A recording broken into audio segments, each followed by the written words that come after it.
Assalamualaikum warahmatullahi wabarakatuh.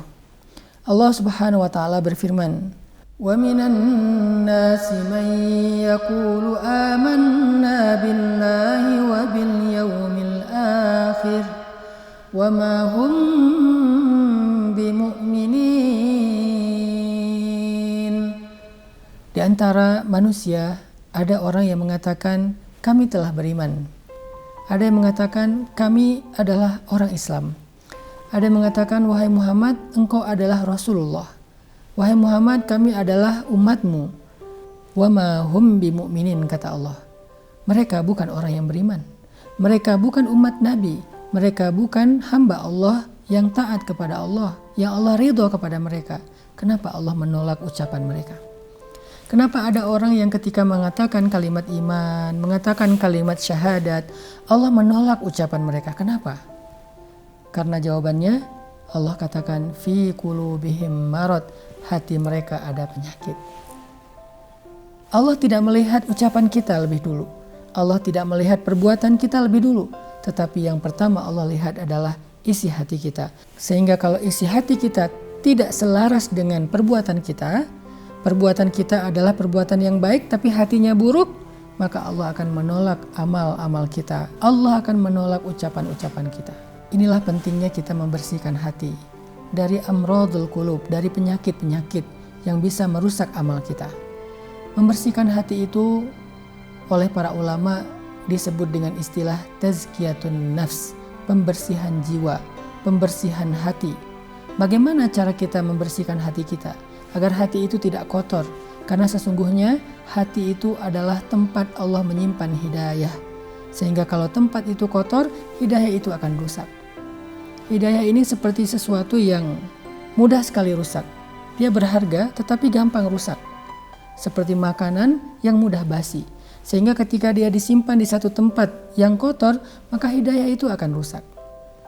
Hati adalah rumah bagi iman, sehingga kalau rumahnya kotor, iman tidak akan nyaman berada di sana.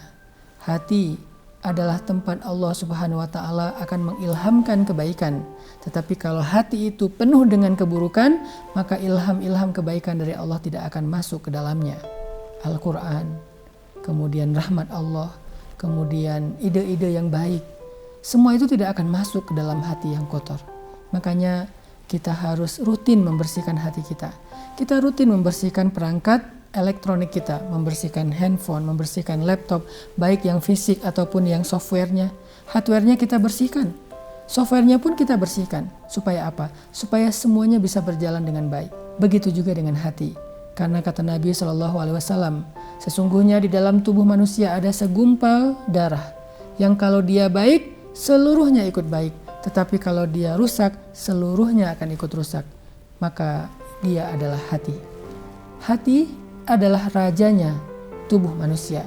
Sehingga ketika dia mensabdakan kalimat yang baik, maka seluruh organ tubuh manusia itu akan melakukan kebaikan.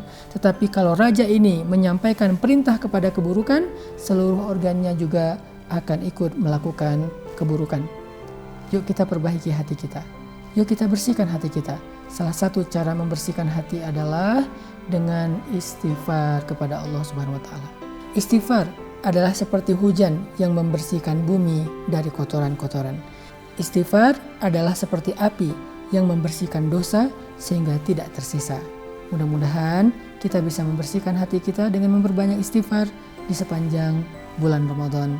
Dan kita juga perlu belajar tentang hal-hal yang membuat hati kita menjadi keras. Ada banyak hal yang menjadikan hati seseorang itu keras. Sehingga kalau hati sudah keras, dia tidak mudah untuk tersentuh. Ketika membaca Al-Quran, dia tidak tersentuh. Ketika mendengarkan nasihat, dia tidak tersentuh. Ketika dia sholat, dia tidak khusyuk. Kenapa? Summa qasat qulubukum min ba'di dzalik fahiya kal hijarah. Kemudian hati kalian menjadi keras setelah itu. Setelah apa? Apa yang menyebabkan hati Bani Israel menjadi keras? Apa? Ternyata yang menyebabkan hati Bani Israel menjadi keras, summa qasat qulubukum min ba'di dzalik, adalah al-jidal, banyak berdebat dengan nabi-nabi mereka. Mendebat Nabi Musa, mendebat Nabi Harun, mendebat Nabi Yakub, mendebat Nabi Ishak, mendebat Nabi Zakaria, mendebat Nabi Isa, mendebat Nabi Yahya. Semua anbiya didebat sehingga qasat qulubukum min ba'di dzalik, hatinya menjadi keras. Lalu kalau kita berarti mendebat orang-orang solih, mendebat ulama, mendebat guru, mendebat nasihat yang baik.